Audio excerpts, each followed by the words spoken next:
The dynamic speech which you are about to hear was made before an audience of 1,800 junior achievers in Bloomington, Indiana, at their 23rd annual conference, and the following introduction of the speaker was made by Miss Mim Harris, the conference vice president. Mr. Richard DeVos, our speaker for tonight, is president of Amway Corporation. He began his business like you. He started selling in 1959. There were 2 partners in a basement. Today there are 75,000 in the United States of America, and 5,000 free enterprisers in Canada are making their living and their future by selling the needs of their fellow man. Like you, Richard DeVos had an idea.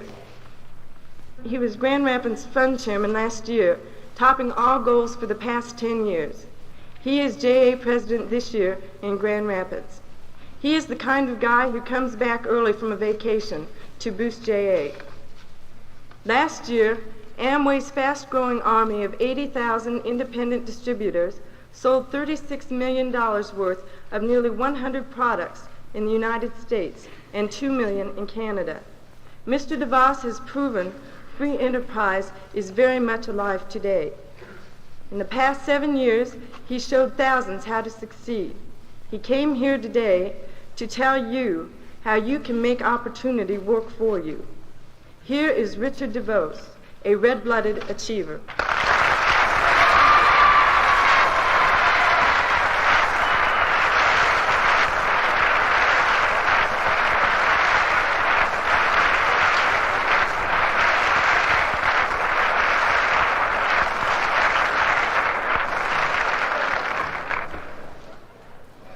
Fellow achievers and fellow Americans, Canadian friends from the North, it's an honor to be with you tonight to share a few thoughts about the great system that makes both of these countries the most prosperous on earth. Before, however, I build you up too much, because you see you are the tops in junior achievement. You're here because what you've done, you're proven achievers and performers. I would like to give you a little quiz. It goes like this. What I want to know is, before you go out to rebuild the world, have you learned how to clean up your bedroom?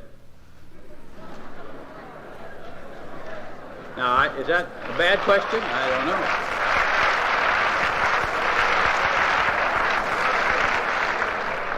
Some of those things begin at home. I have another question for you as a part of the quiz. What is a dropout from a dairy farm?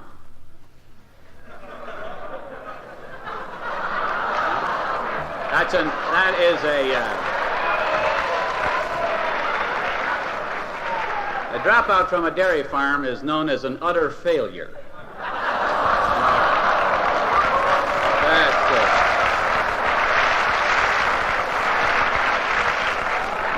Pretty tough questions, aren't they?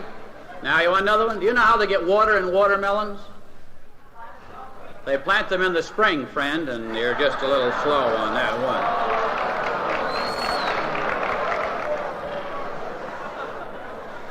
one. Since you're all so bright, do you know that most people who favor birth control have already been born?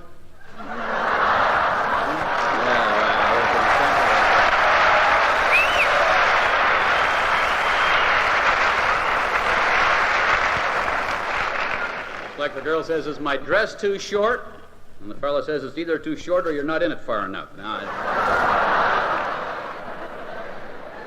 I noticed all of you are wearing the new short haircut, and I was reminded, I was in England not too long ago, and I watched some of these crazy gooks with their long hair bit, you know. And really, I saw one guy there, and he had actually parted his hair from ear to ear. You know, instead of this way, he combed some forward and some back instead of the normal way. I talked to him, and I said, that's the craziest I've ever seen. I said, well, you ever had any problem with a haircut like that? And he says, no, not normally. He says, although one time, he says, I went into a restaurant and somebody came up and whispered in my nose.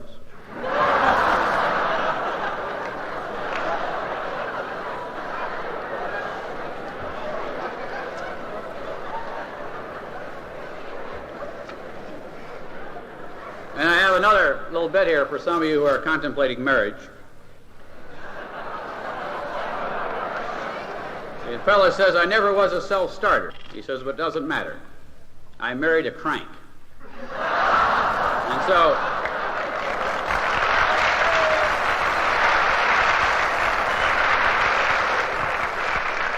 if some of you girls are going to marry a fellow who doesn't have the drive you do, you got to remember, you got to turn the crank and keep the power supply.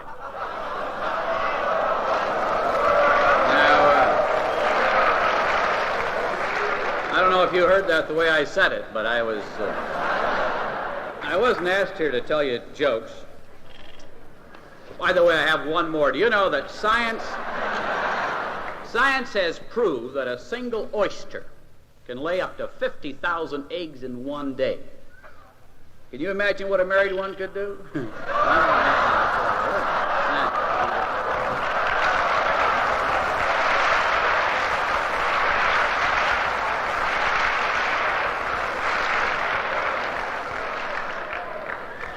You know, we live in an age where the Junior Achievement Organization and those of you who are gathered here stand contrary to what many people in this country believe. And as I wander and as you wander, you find people who don't believe that people should be rewarded in direct proportion to the effort they put forth. They think that all people should be treated equally, like in the socialistic or the communistic governments. And what that means is that everybody should be equal. What they really mean to say is that everybody should be equally poor, because that's about where they stand. But something happens in the minds of people, those who are not here, those who are roaming the streets tonight, saying that America and the free enterprise system is shared in this country and Canada is not available to them. They claim the American dream passed them by. But something happened in their attitude, that they were never exposed to find out how great this system really is. And so it is exciting to be here, but I have a couple of little one-liners, we call them, from people who have applied for welfare. And you've got to understand something of their attitude. And so here's a gal, and she writes to the welfare department, and she's writing for her neighbor. And she says, Mrs. Jones has not had any clothes for a year and has been visited regularly by the clergy. Now, the next lady writes. She says, I cannot get sick pay.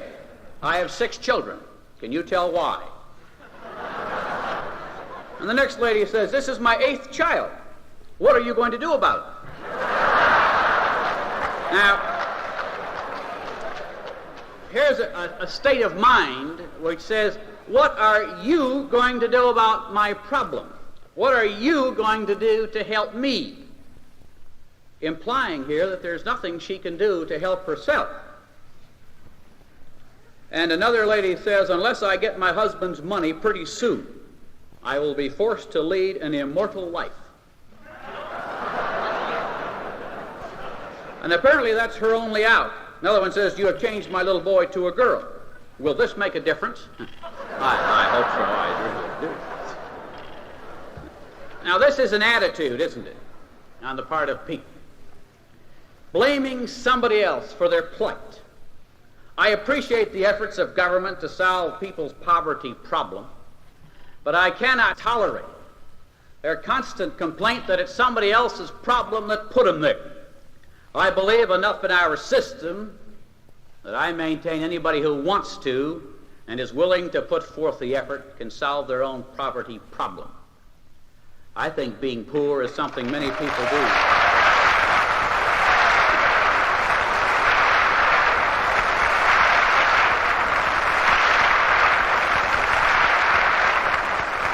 It sort of has to do with being poor by choice. But you see, that doesn't solve the problem, does it? Because somebody, somewhere, has got to reach that person or those persons, millions of them. Because they don't know, they don't realize that it can change their life if they'll but look at the opportunity in a new perspective. But you see, the thing we project, the attitude we show, has as much to do with it as anything. And so I want to talk to you about selling America. And I include the Canadians because I maintain you are Americans because we all live on the North American continent. And we share a common system.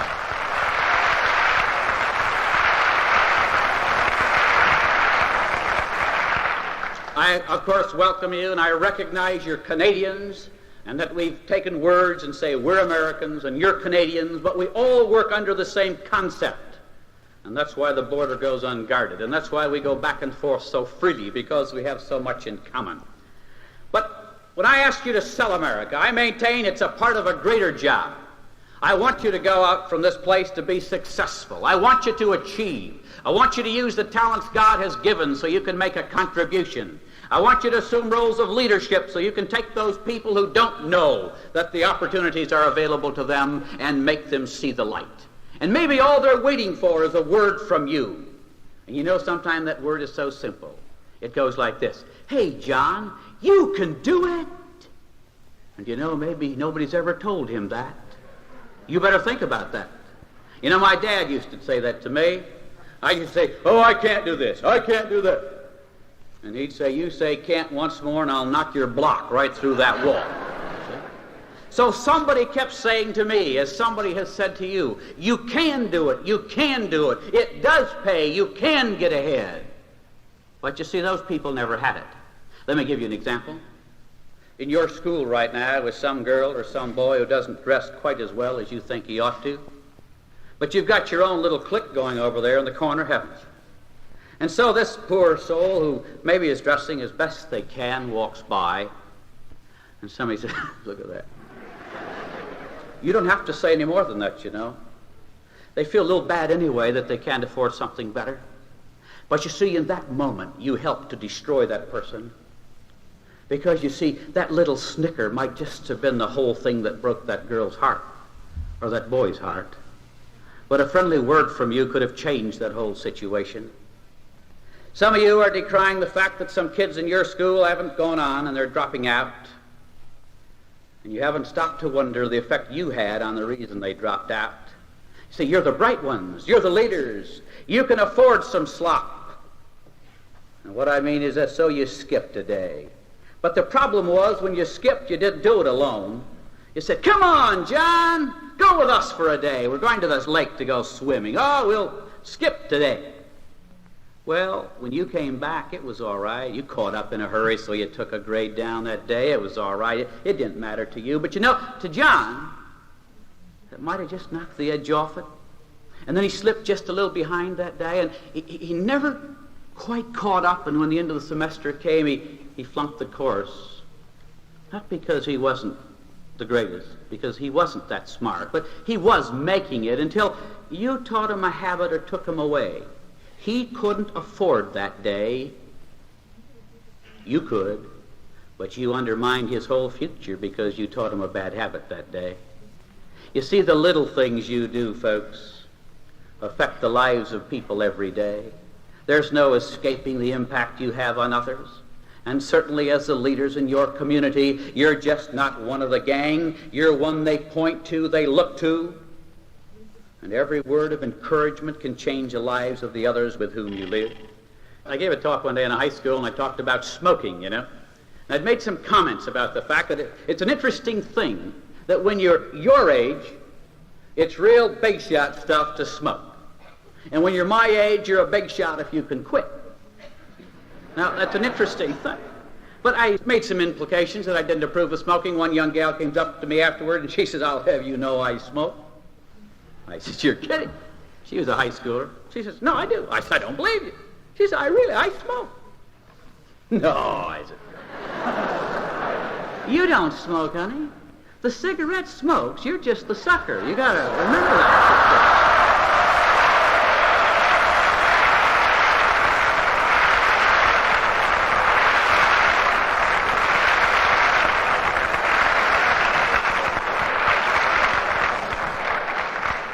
I mentioned to the fact that you're the leader, you're the comer, you're the goer, you're the achiever. And as such, others will follow you. But as you progress and as you assume your roles of leadership and as you excel, I want you to remember something. That one of the greatest problems we got to America today, outside the racial strife that's going on and we all deplore, is the equal respect for each other. One of the things any minority group is seeking is just respect me for what I am. Don't give me any favors. I'm not asking for that. Most of them aren't asking for that. They're just asking for equal respect and equal opportunity, and it's all of us that are going to change that. That won't happen by accident. But you see, I see it happening between groups of people, between classes of people as well as groups, and racial groups. And so the man says, well, I went to college. Well, that's all right. I hope you all go to college. I hope you all graduate. But you know, about half the kids coming out of school aren't going to go to college. And although you may have a greater responsibility because you have greater talent, as a man or a woman, you're not necessarily better than the one who didn't. I want you to remember that. I want you to remember that the next time that fellow comes by who picks up the garbage at your house, he's a fellow American who's using his talent to do what he can do, that he too is a part of the great mainstream of American life. I had an interesting experience because I like garbage men. Wouldn't believe that. Yeah, you can tell it. I'll tell you that.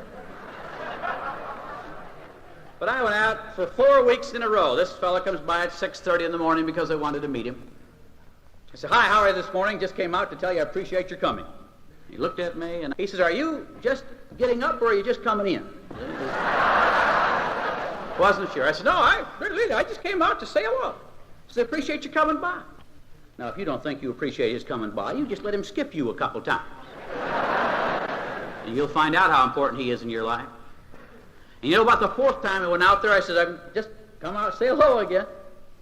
I said, I really mean it. I appreciate your coming. Do you realize how important the work is that you do? What it does for the sanitation of this community? How it protects the health and welfare of all the people? He says, well, I'll be damned.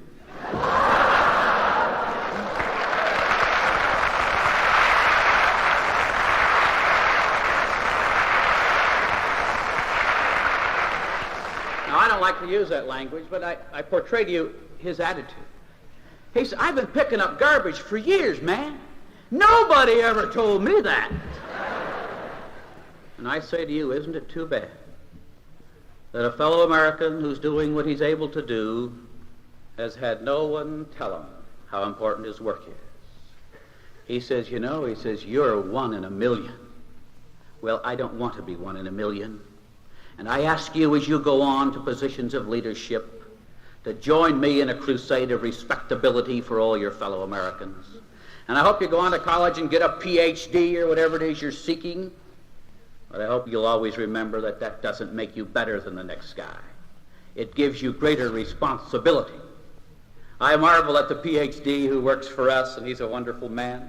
I look at the chemists we have, and I notice how helpless they are when it comes to emptying the wastebasket. And then I look at the people who come to work and work on the line, and I look at the school bus drivers, and we say, well, he's just a bus driver. And the other people say, well, he's just a businessman, he's just a salesman. We eradicate the words just from your vocabulary. Nobody is just to anything. He's a man or a woman doing what he knows how to do best. That's the real sign. So if the guy fixes your car, remember to greet him. Remember to thank him. And if all of us will begin to do this, we can change America. We can break down the barriers between I'm better than you. There's too much of it. So let's join me in the crusade. Let's remember that the little things make a difference. There was a time I went in a gas station. A young chap comes up to me and says, how do you feel? I said, I feel wonderful. He says, you look sick. I said, well, I never felt better in my life. He said, well, I don't know, your color's bad. You look yellow. Well, I got up, I walked out, went down the street in my car, drove a block, stopped to look in my rearview mirror to see how I felt. I wasn't so sure. When I got home, I checked both bathrooms, fluorescent lights, regular lights, looking in there. I said, I think my color's all right. Next morning, I'm still peering in my eyeballs. Wonder if I got yellow jaundice, if my liver's quit. Suddenly not too sure. Thought I looked all right, but still felt a little funny. Got back to that gas station that day, discovered something. They just painted the place a sick yellow color. Anybody in there looked sick. But you see, somebody who I didn't even know, who wasn't skilled in the arts of medicine or anything else, makes an observation for 24 hours, I'm flipped. And if one of you girls wears a new dress to school next fall when you go back to school and nobody says anything, you're flipped just because nobody said anything. And you might have seen 500 kids that day, but if only 2 or 3 say, hey, that's a good-looking dress, then all of a sudden you wear it proudly. I had a sport coat like that. I bought it. Nobody said boo, began to think it was an ugly thing. One day I met one gal. She said, "Hey, that's a good-looking sport coat." You know what I said every time I pulled my sport coat on after that? "Hey, that's a good-looking coat, man." Yeah. All because one person told me so. And that's how you can change the lives of people. And that's why I wasn't kidding you when I said those few words to your friends in school and elsewhere. You can do it. Can change their whole life. From a kid who's about to quit, from somebody who's struggling and trying to get along. You see, you're the epitome of respectability. He looks to you. You're in the upper side of the class. So when you say it to him, it's a helping hand going down to lift him up. And you can change his life and revolutionize him. I'm concerned when I see people in union organizations get up and say, "Why, management, that rotten bunch. They're taking all the money and we're doing all the work." And the salesman, he rides around on company expense account. "Why, living off the fat of the land, we do all the work, no salesmen are getting all the money." And the stockholder, why, he's the worst of all. He gets paid, he doesn't even punch in. What you see in that are the seeds of destruction, just as surely when management says, "You can't trust the people in the back end anymore. You let them get away with this, and they'll do the rest. You let them come in 5 minutes late today, and they'll be 10 minutes late tomorrow." I want you to remember that that's not a true statement, and the next time somebody tells it to you, you stand up and challenge them and say, "I don't believe it." Because that's not the way it is. We have 500 employees at our plant, and I marvel every morning because almost all of them are on time every day. And if you ask them to do a little more, they're always willing to give you a little more plus a little bit more. They all come to work in the morning in their own cars, and there they come. Some of them are worried that they can get there a little ahead of time, so they beat the rush of getting in. They wait in the coffee shop or cafeteria, so they're ready. We do wage evaluations 4 times a year with all those employees, and out of 500, I can't find 5 people who give me a problem. I marvel when I look at the school bus drivers, and you're riding with them, and every morning across America and across Canada, they get in their cars and their buses, and they drive, and they pick you up, and they haul you to school, and they take you home, whether it's raining or snowing, no matter what it's doing. And you say, "Well, he's just the bus driver." No, he's not just a bus driver. He's a typical American who can be depended upon, who's trustworthy, and who's honest, and who carries out his responsibilities. That's the true American that I know. Well, the other day you were a little concerned about that policeman. Remember the one who shined his light in your car when you were parking? Remember that one? Sure. That's the same one that you yelled for when you heard some noise in the backyard 2 nights later. And then you couldn't wait to see that light from that same policeman. Because he was there to help you again. Remember when you sat together and said, "Yeah."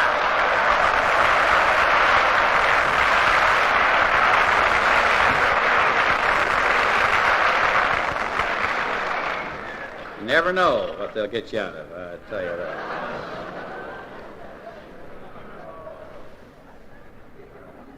And you know, last time you sat around, you got to kibitzing a little bit, and you said, "Why, that cop stopped me. He's only doing 30 and 25 mile an hour zone." And somebody said, "Yeah, I had the same experience." And somebody else said, "Do you realize what he did to me?" And all I want to do is hear one of you say, "Yes, he stopped us from committing murder. He stopped us from more lawlessness. That's what he did." Because you see, every time you sit around in a bull session and somebody condemns the policeman and somebody else says, "Yeah, he stopped me too," all you do is begin to undermine the basic forces of this country. You just keep eroding away at them. You just keep undermining the system, don't you?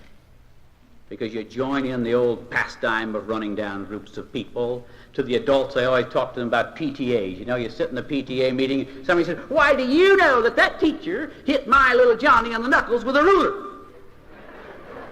I said, "Well, if I know the teacher and I know you're Johnny, she should have hit him over the head with a baseball bat."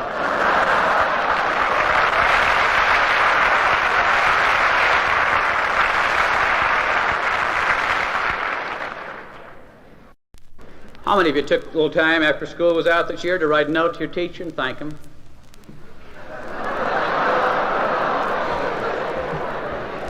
Well, if you knew how to spell anyway, that's a mighty long practice. Didn't think of it, did you? You should have. They spend a lot of time working with you. They never once turned you down when you asked for a little extra help. No, he didn't. Not if you really wanted it. But you see, this is what built this country.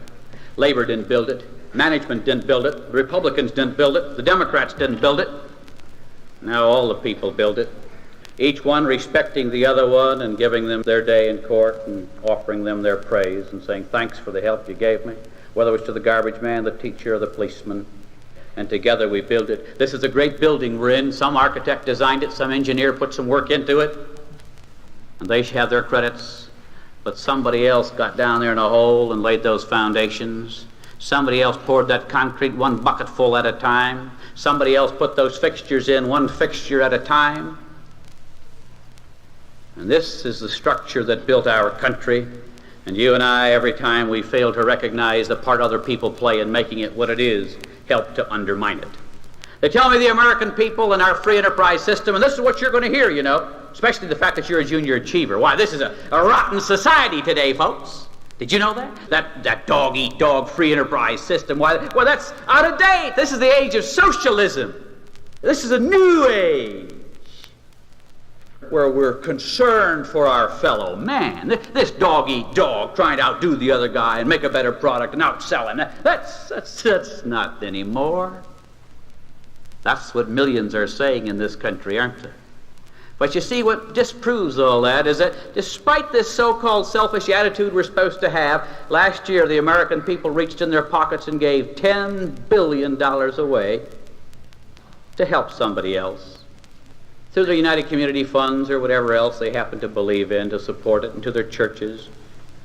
And I never heard anybody yet complain if it really helps somebody else to see a new day, if it helps somebody else make some progress.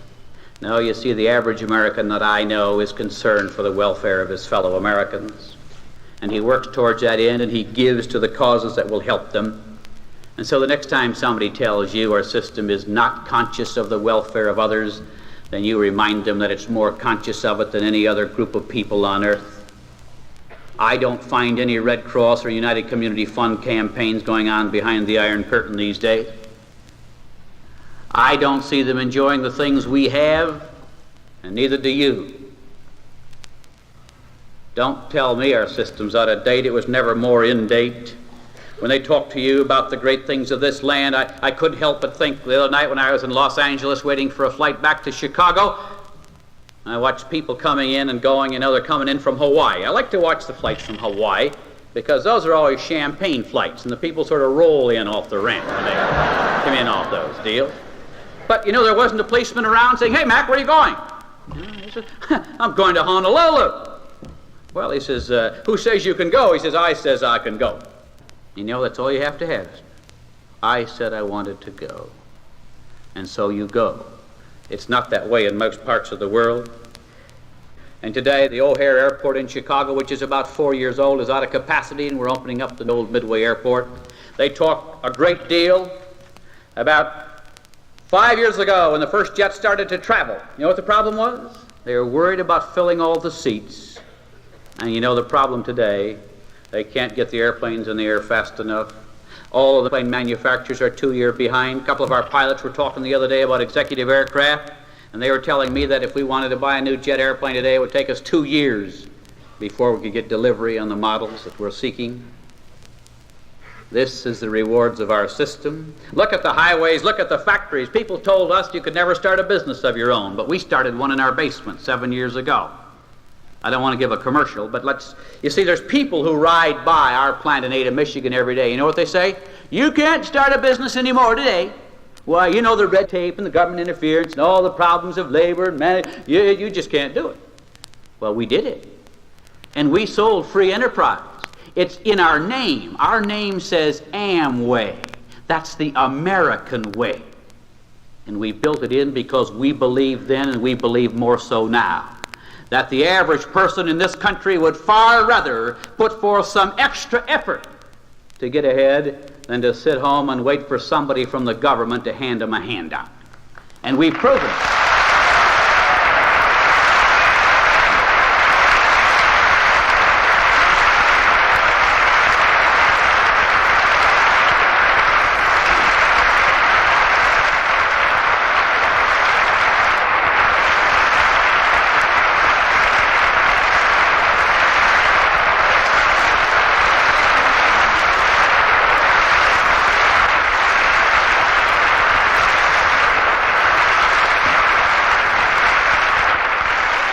I thank you, but with all that, I've lost my place. Now, I'll start over, and then we can pick the threads up from there.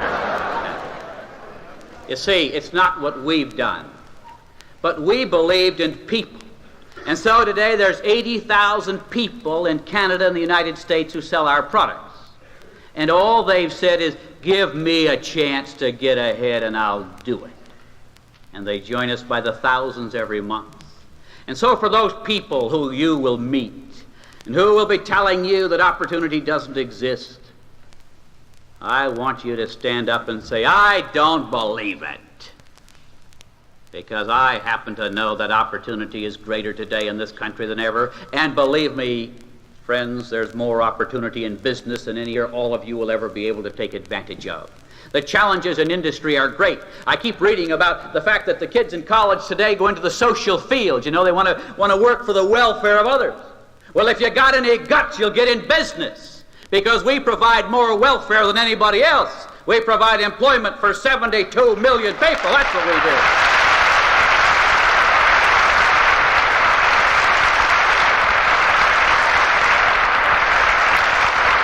And you see, all these people who are talking about trying to help somebody else are only doing it because they don't have the guts to face the real challenge, which is taking on somebody else.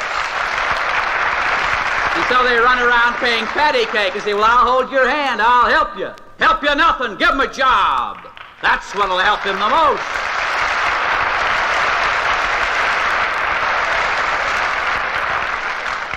I like people who go to college, and I got a couple of friends who go.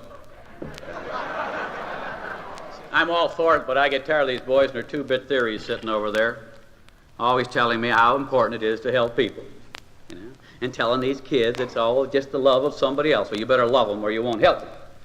But I'll tell you, you can help a lot more people our way than you can their way. Now, but Amway started, you see, in the basement 7 years ago. Today, our plant covers 180,000 square feet on a 250-acre site. We have 500 employees, 80,000 distributors. We sell $36 million worth of, you know what? Soap. And you know what they say? What? Didn't you ever hear of Lever Brothers? Did you ever hear of Blue Cheer, Green Cheer, Brown Cheer, No Cheer, does, doesn't, didn't, wouldn't, shouldn't, could, you name it. Now, you talk about free enterprise. You talk about saying a simple thing with an idea. You'll say, I'll tell you what, lady, I'm going to bring the soap to you instead of making you go to the store and get it. And that's all we did. And that's the great thing of our two countries, that it allows people to still apply such technique. And that's why we have the greatest standard of living the world has ever known. Let me give you a few comparisons between Russia and the United States, because I hear more and more people tell me that our way is out of date. It's an interesting thing. If we're going to enjoy what they have in Soviet Russia, you know what we're going to have to do? If we're going to enjoy what they have, the first thing we're going to have to do is abandon 3/5 of our steel capacity and 2/3 of our petroleum output. Then we'll have to get rid of 95% of our electric motor capacity. And then we got to destroy 2 of every 3 of our hydroelectric plants. And then we'll get along on 1/10 of our present volume of natural gas. Then we'll rip up 14 of every 15 miles of our paved highways and 2 of every 3 miles of our railroad tracks. Then we'll sink 8 of every 9 ocean-going ships that we have, and we'll scrap 19 out of every 20 automobiles and trucks. Now, you know the problem, don't you? You see, what bothers the people in Russia is that they got all the parking places and we got all the automobiles. Now, that's the problem.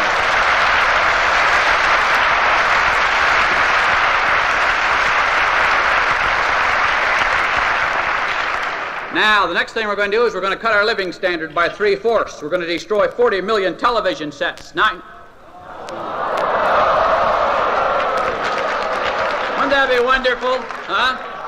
That reminds me, 9 out of every 10 telephones. And some of you are going to have to, some of you are going to have to learn to write and spell again, and that gets pretty tough, you see. Speaking of that, I happen to be privileged to serve on a hospital board in Grand Rapids at St. Mary's Hospital. I'm not Catholic. I happen to be Protestant, and one of the sisters told me they wanted somebody from the opposition on that board. And either that or it's the year of the ecumenical movement, but she was telling me a cute story, speaking of television, about the nun who was driving down the street in her car and had a flat tire.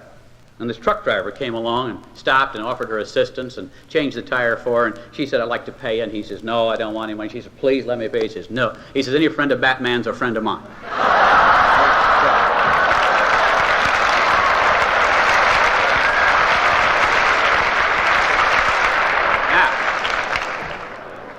after we got rid of 9 out of every 10 telephones, we're going to get rid of 7 out of every 10 houses. Yeah. And some of you would discover that you can't spend so much time in the bathroom. Now, I tell you, 1 John down at the end of the hall, shared with 7 families. Listen, you see, we sit and we laugh, and they tell me our system isn't worth preserving. The beatniks march up and down the street saying, I'm not going to fight for our system, it isn't worth it. Isn't it marvelous, that wall they built around Berlin to keep all of us out? Did you ever notice that we don't have any out-immigration quota in this country?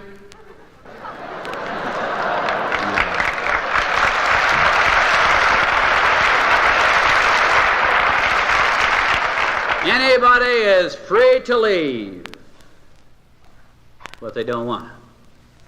The other thing that bothers me about those beatniks, you see, is that we sell soap and they're so dirty. I discovered something. I'm convinced that the reason they don't wash is that underneath they're yellow, and I don't think they want anybody to see that. Well,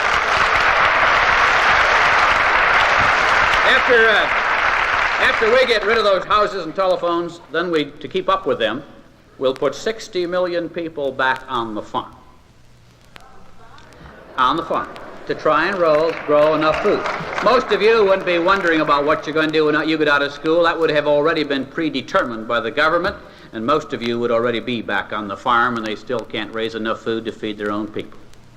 And yet I read about these boys, and they're telling me that system's a wonderful one. And somebody says, your theories are all wrong, and all I can say to the boys with the theories is, friend, I'm not talking theory. I had the privilege of having dinner this evening with Mr. Mosler, Mr. Hardenbrook, and Mr. Mosler was telling me some boys in college challenged him and says, Mr. Mosler, you're out of date. What you're telling me is theory. And Mr. Mosler said, I'm not telling you theory, friend. I'm telling you performance figures from a businessman. Those boys who were writing those books over in college, they got the theory. I got the facts. And what I've been giving you is facts. The United States of America, and I don't have the figures on Canada or I'd share them, but they apply equally, because we've checked them out, and the performance of the Canadian people is just the same as it is here. But the figures for this country show that the United States has 6% of the world's population. We occupy 7% of its land surface. However, we own 71% of the world's automobiles, 56% of its telephones, 50% of the radios, 29% of the railroads, and 83% of all the television sets.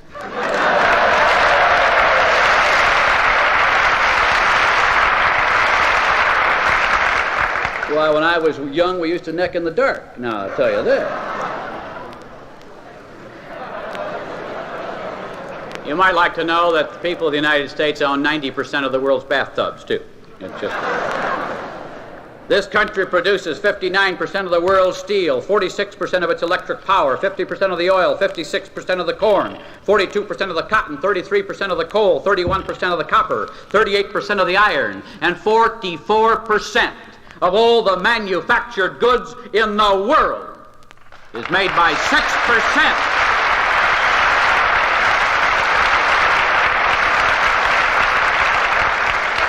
Is made by 6% of the world's population, and these boys with their theories are telling you it don't work.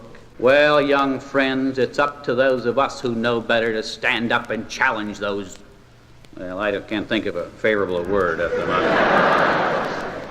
But you see, if we don't challenge them, they'll take the day. I was in a barber shop a while back. A fella came in, obviously worked on the railroad, sat down. The first thing he did start grumbling. He grumbled about the railroad. He grumbled about his working conditions. Said, why, it's too bad they make me work overtime. They pay me too much. And they don't do this. They don't do that. Oh, on and on. Oh, yeah, they paid him too much because, you see, he didn't want to work that hard. He couldn't stand the overtime. Well, I know he wanted to go home. And so everything was wrong. Finally, he says, the government ought to take over the railroad. And about that time, you see, I was going right through the roof. And I says, friend, I know a place in the world they do it your way. And there's nothing keeping you here, and in fact, I got enough money in my pocket to buy you a ticket. One way.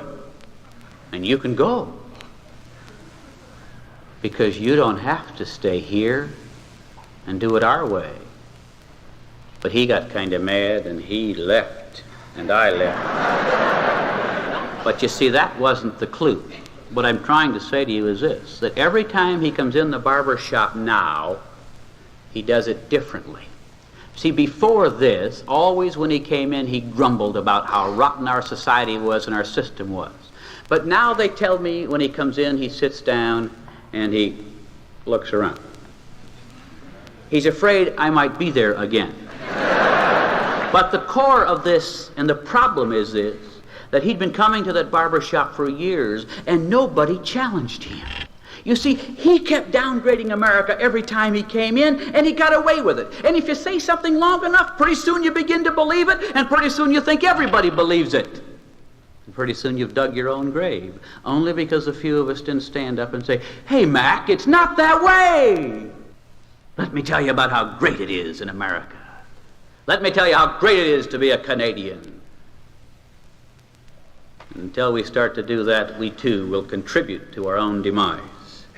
A fellow by the name of Robert Murphy, a former diplomat, former Undersecretary of State, said this: "Only by fostering private enterprise can the United States truly capitalize on its most basic advantage over communism." And another fellow from England by the name of Winston Churchill said this: "Socialism is a philosophy of failure, the creed of ignorance, and the gospel of envy. Its inherent virtue is the equal sharing of misery." And I would close with these words.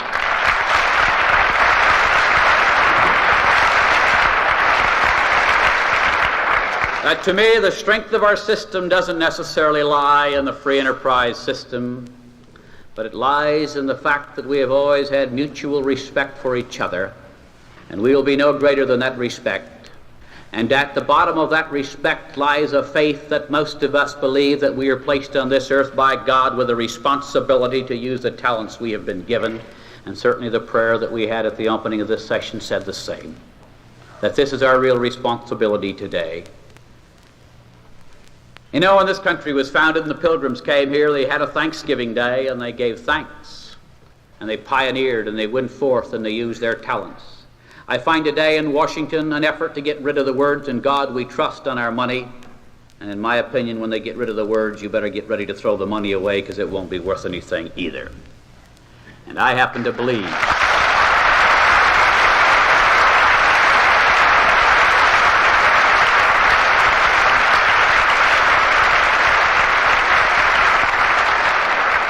just as surely as I stand up for our system, I stand up for my religious beliefs. And too many people are always backing off because someplace somebody said, "Well, don't discuss religion and politics because all it leads to is an argument." Well, young people, it's time we took on the argument, and it's time we debated every issue, and it's time everybody else started telling us what's wrong. We stood up and said, "Hey man, let me tell you what's right." And you watch the other crowd, they'll wilt because they don't have the performance figures to back them up. They just got theory.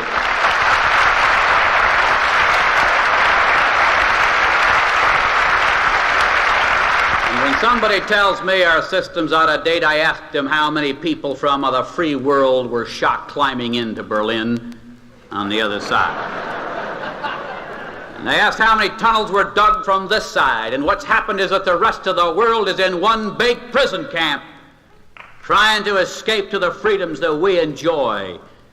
And you and I better shout about it. And whenever anybody will tell you it ain't so, you tell them it is.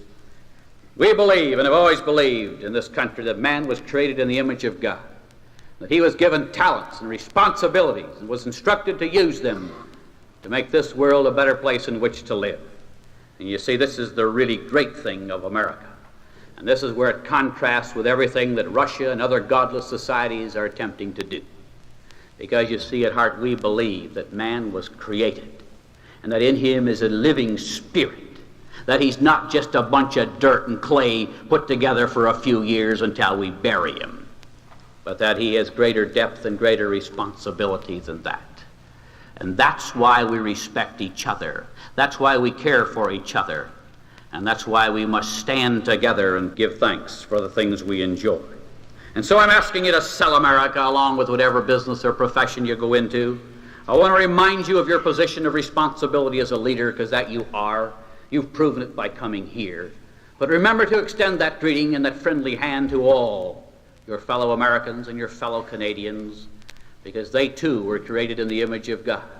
And with your respectability, regardless of where they come from or their color or their economic station, we'll go together as a united people, building a country that can go on and on and on with the blessings of God. Let me close with these words, and they are taken from Thomas Wolfe. And he said this: "So then, to every man his chance, to every man regardless of his birth, his shining golden opportunity, to every man the right to live, to work, to be himself, and to become whatever thing his manhood and his vision can combine to make him. This, seeker, is the promise of America."